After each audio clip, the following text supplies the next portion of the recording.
सम्हार चौका बैठाए कवन दुल्हा। चंदन सम्हार चौका बैठाए विकास दुल्हा। आए हैं ससुर जी तुम्हारे विकास दुल्हा। आए हैं साले जी तुम्हारे विकास दुल्हा। तुमसे पूछेंगे एक सवाल विकास दुल्हा।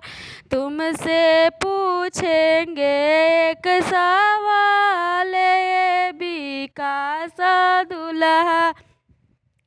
पापा करते हैं इंजीनियरिंग ओ मम्मी के लिए। चाचा पढ़ते हैं कलेक्टर ओ चाची के लिए। मैं बनना करता हूँ कॉलेजिया ओ बनी के लिए। मैं बनना करता हूँ कॉलेजिया ओ बनी के लिए। चंदन सम्हार चौका बैठाए विकास दुल्हा।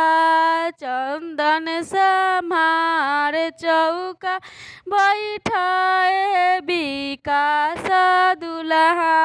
आए हैं ससुर जी तुम्हारे विकास दुल्हा।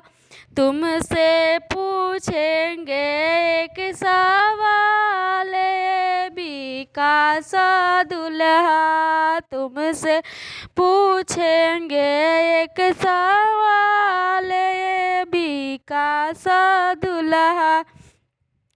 भैया करते हैं मालटरी ओ भाभी के लिए। जीजा करते हैं प्रोफेसर ओ दीदी के लिए। मामा करते हैं मास्टरी ओ मामी के लिए। मैं बनना करता हूँ कॉलेजिया ओ बनी के लिए। मैं बनना करता हूँ कॉलेजिया ओ बनी के लिए।